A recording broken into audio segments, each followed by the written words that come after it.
and welcome to Latino Victory Substack with Michelle Vallejo, one of my favorite people in Texas. We are excited to talk about the Latino Victory Coalition, the work that you've been doing, and then, of course, uh, how we move forward. So, first of all, Michelle, welcome. And tell us a little bit about yourself and your background and your experience for folks who might not know who Michelle Vallejo is, as also someone who's ran for Congress and who has tremendous life experience. Please share with us a little bit about yourself. Thank you. But hola,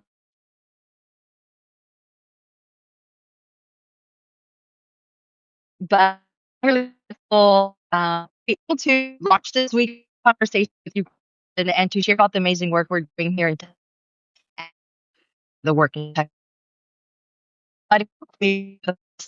I would love to share that I'm a daughter of South Texas, born and raised right on the border, and I'm a fighter. And the experience that I had growing up on the border made me the fighter that I needed to be for my community, for my family business.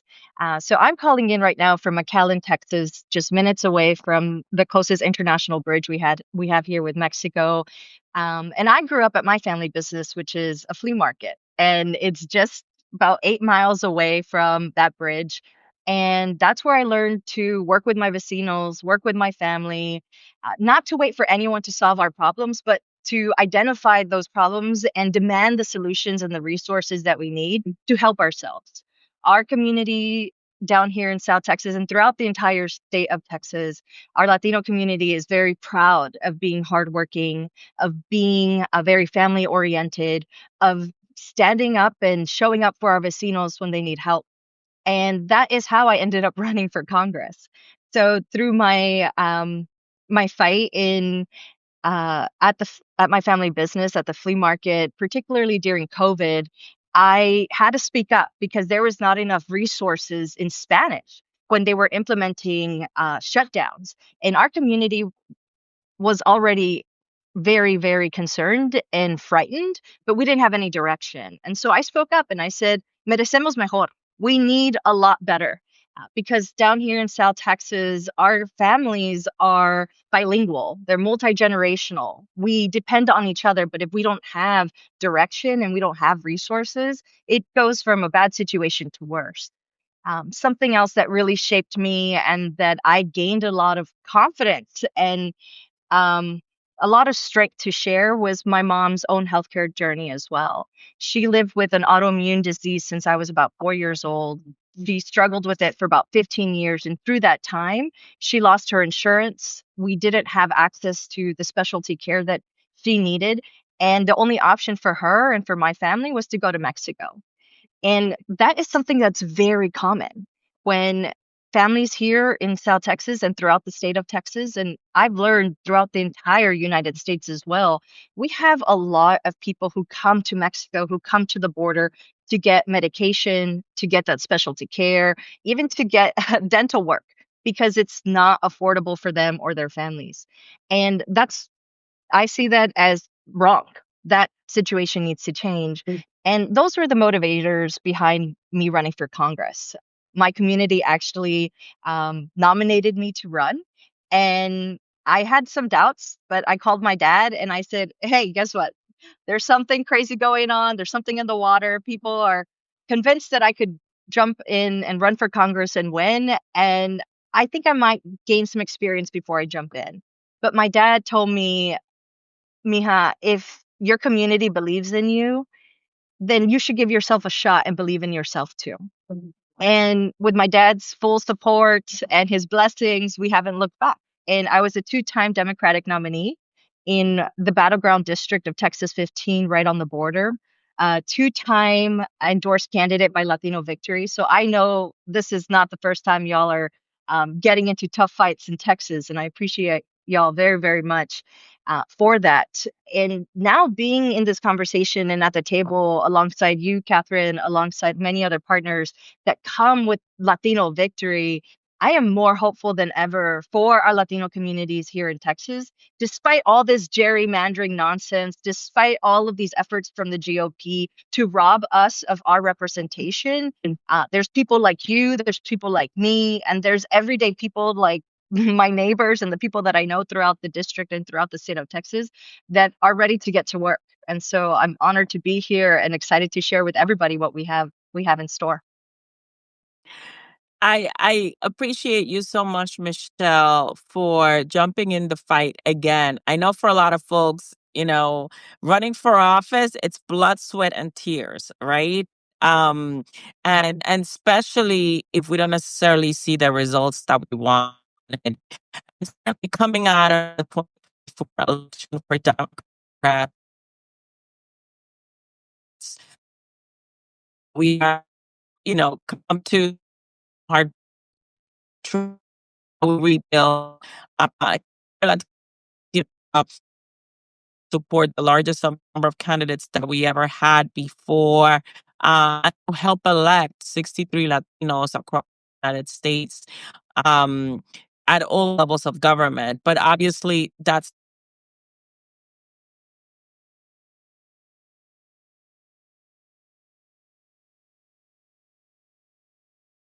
that we've ever had, and we still only at about 10% representation when Latinos are almost 20% of the population. And when you get down ballot, the disparity is even greater. So, in Texas and other places throughout the country, what our mission is really to build power for our community by electing leaders who will respond to our needs, who share our values, like yourself, and then also by building trust within our Latino communities and our voting base, to ensure can build for the future. So we're gonna get to Texas in a moment. I know some folks have joined and are anxious to hear about our plan to build our Texas coalition. And with you being at the forefront, I know it's going to be super successful. But first, do you want to share some thoughts in general in terms of the 24 election and how we move forward? Folks are still trying to process that. Yeah, absolutely. And I know we were all disappointed and heartbroken with the results last year. But since then, I think we've had a reckoning, not just with our party, but within our local communities and within our families, that we are giving our power away because so many people, so many Latinos are not coming out to vote. And that's what we've seen cycle after cycle. We saw it in 2024, we saw it in 2022. And that's something that requires year round investment. It requires trust and it requires real community and real connection. Something that I've experienced myself that made me very frustrated was that I would see large amounts of investment come into our communities towards the end of the election cycle. And that doesn't build trust, that builds distrust. That to me means that you want to buy my vote with flashy ads, but you don't even want to get to know me and the real problems that my family is facing or that my community is facing. And so the fact that Latino Victory is making this investment and making this effort already, not even during an election cycle year or an election year, is telling me that our community is going about this in a different way that I've never seen in my lifetime. And I'm very excited about that opportunity. Just in conversation with community organizers, with precinct chairs, with elected officials, they are excited because we are more than ready to receive this investment, to receive the tools that we need so that we could communicate amongst ourselves, share our story, elevate the leaders that we know are already doing the work, even if they don't have a title. And that's what I see more and more of as we're connecting with more people across the state of Texas. And I've been very fortunate to have built a network that's even across the country. So I have friends that were red to blue candidates alongside me in the previous two cycles. I also have friends who are now members of Congress. And I've gotten to know their communities. I've gotten to know some of their family members, and I've been in conversation with them, and they've told me that they feel hopeful. I didn't hear that last year. I didn't hear that at the beginning of this year. But I think through the elections that we saw this November across the country and locally, people are excited. People are hopeful, but we can't sit out these opportunities. We need to be in the trenches. We need to be on the ground. We need to be talking to Latino communities and Latino families all year round. And that's what's making me really hopeful as we are navigating this very hard political climate, this very challenging political reality, something that is directly targeting Latino communities. But there's opportunity for a fight and for a change, and it's going to be up to us. For sure. It is up to us. And we have some exciting races with Latino candidates um, throughout Texas. But most excited also about what's going on in the Valley and specifically the district where you previously ran in Texas 15.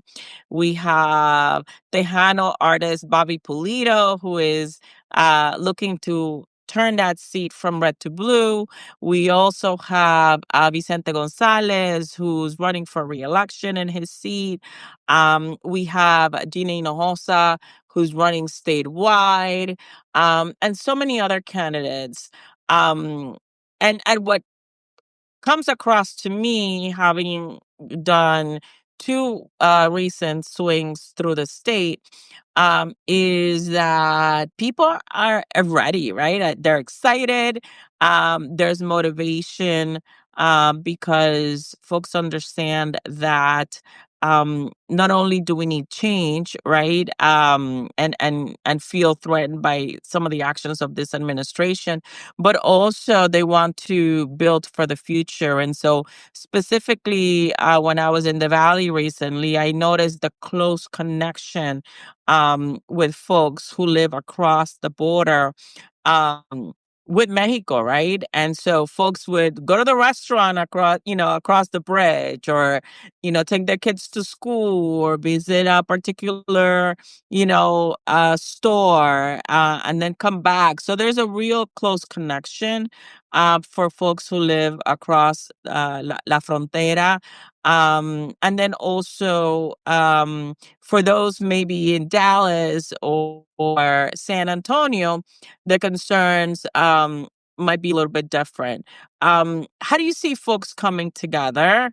And then let's talk a little bit about what the coalition will be doing over the next year, or a little less than a year, to rebuild that trust for Latinos and Latino candidates. Yeah, absolutely. And so the relationships we have on the border, on the frontera with Mexico are beautiful because they're rooted in our family. They're rooted in our most immediate history. We have a very long history, but just most immediately, there have been so many amazing things that have touched all of our lives, whether it's your prima going over to Mexico to buy her quinceañera dress, or even someone's like first or second or third birthday party, you go over to get the Mexican candies because that's the good stuff. Uh, but thinking about Latino communities and transitioning the way that I'm seeing organizing in Texas from, my corner of Texas down in South Texas to statewide organizing is such an amazing opportunity. It's such an amazing challenge that I'm grateful for. And I've been thinking about all the Latino communities, but also just like individual Latino people that I know, live in Oak Cliff in Dallas or in El Mero Hueso in San Antonio or Las Milpas down here in the valley. Um, there's something that really bonds us, and it's this culture of receiving a stranger like your primo, like accepting people like they're the vecino that you grew up next to your whole life. There's this familiar bond that is, I think, even unspoken of when you hear someone speaking Spanish that you're like, oh, yo entiendo lo que están diciendo. I know what the chisme is because I could hear what they're saying and I know what they're saying, but not everyone here does. And that is something that is outside of politics, right? That is something that is our humanity towards each other. And it's so beautiful. And I credit my great grandmother, I credit my grandma, my grandpa's too. I credit my parents because that's how they raised me.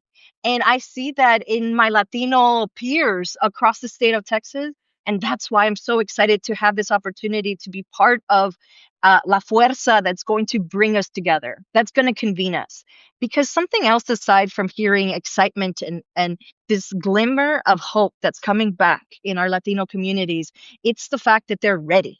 But I also recognize that so many people are acting in silos. So they feel like they're alone. They feel like they're fighting this uphill battle by themselves. And the way that I see the Texas Coalition coming together is being a place where people could feel at home and work together. Sometimes the way that we talk about issues doesn't sound the same, whether you're talking to someone in Austin, San Antonio, in Dallas, or in the Rio Grande Valley. And that should be respected because we're not a monolith. But also, we all care about our families. We all care about our elders and we respect them very much. And we want them to live their last golden years in dignity. And we also care about investing in our youth, in our children, making sure that they're safe from gun safety is something that has really bonded me to a lot of people and a lot of families because it's something that it might be uncomfortable talking about, but it's very serious and we very much need to talk about it. Something else that might be an issue that could be uncomfortable talking about with our Latino elders or community is the fight for reproductive health and women's healthcare and women's dignity to make their own choices. These are things that I had to learn along the campaign trail to talk about the hard things. But Latinos across the state of Texas are concerned about these issues that affect their families, themselves, their future, their health.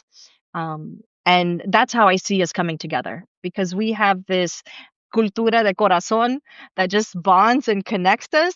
But also, we're serious about seeing a better future for our children. We want to care for our abuelitos and we want to do what we need to do to provide for ourselves and to accomplish that American dream that feels so far away and so false to so many of us, but is the reason why so many of our family members and ancestors came to this country. So we're still fulfilling this destiny and this dream, but also paving the future forward into a new direction that we've never seen before.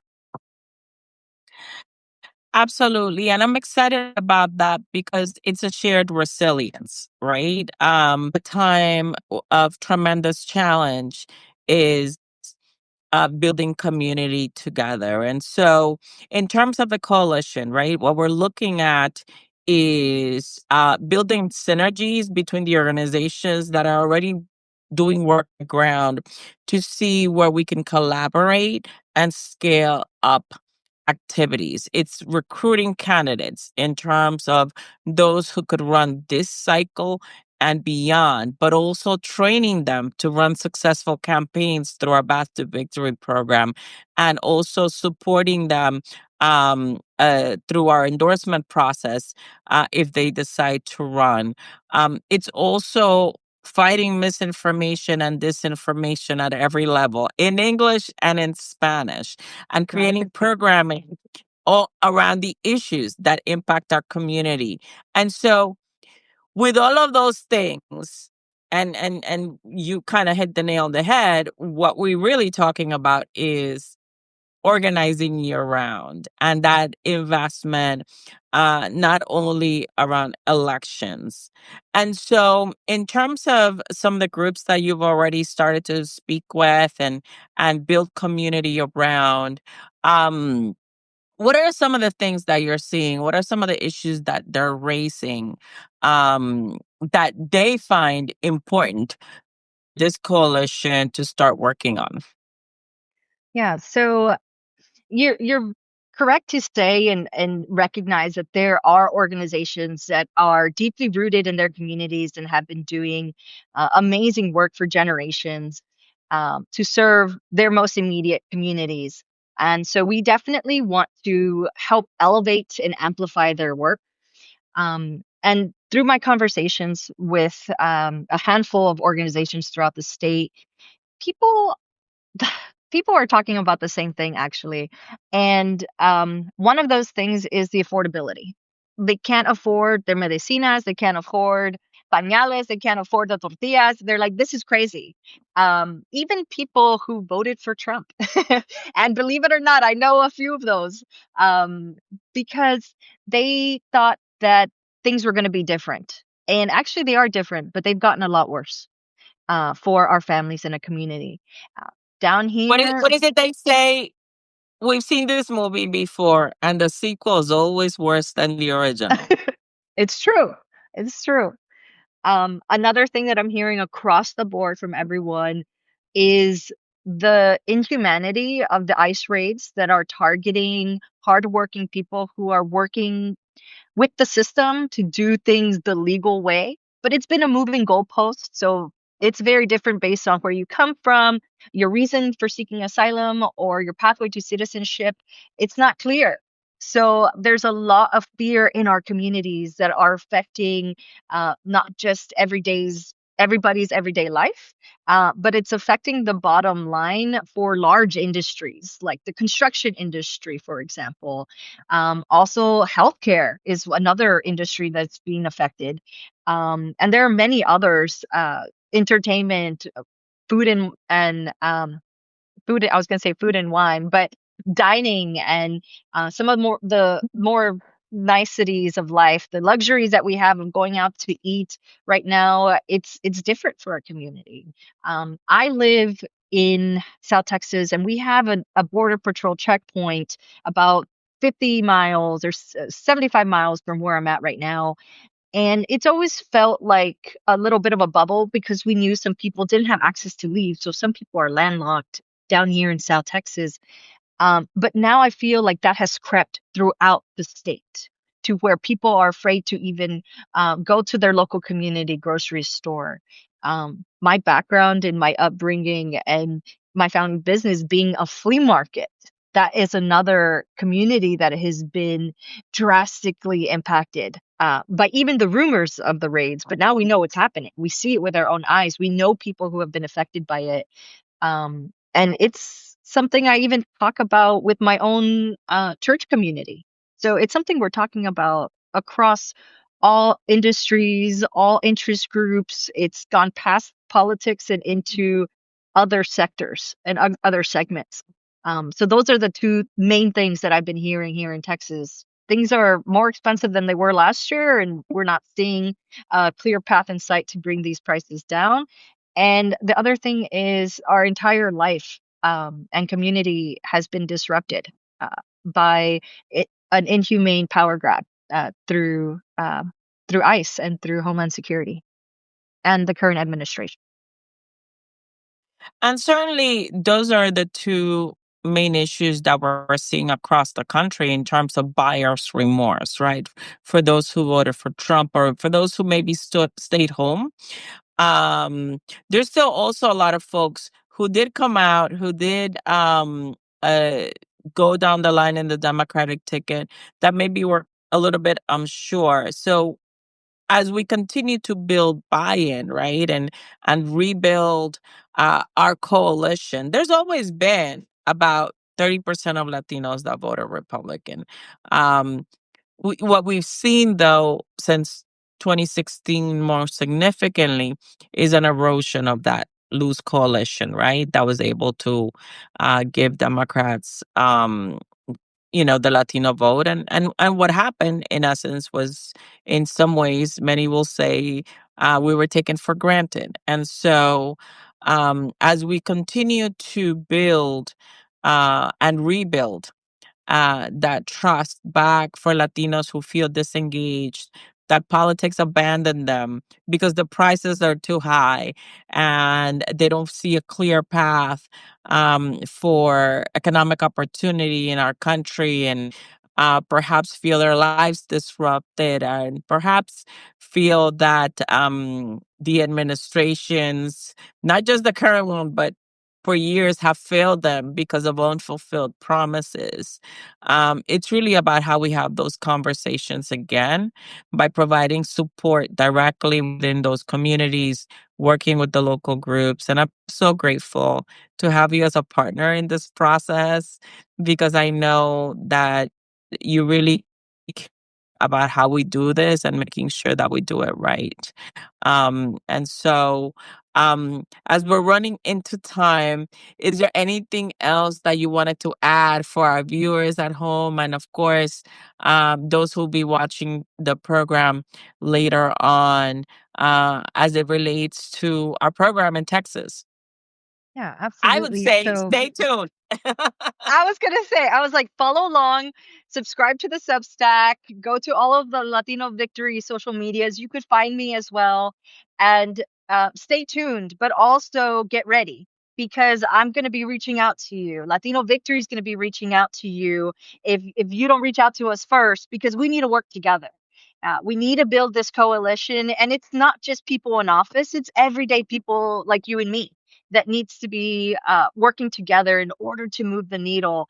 And the way that I see it is we're not going to win what we need and what we deserve in one election cycle. We need to stay committed. This is the long game.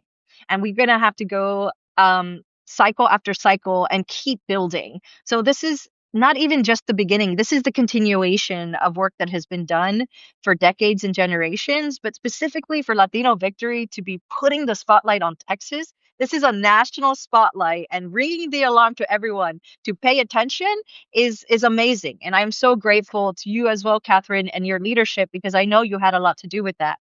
But also, I know that we are getting close to the end of the year. I know that costs are high and budgets are tight. But if there's any way that you could be generous enough to donate to Latino Victory, do know that that money is going to go to very good use, and it's going to go right back to our Latino communities.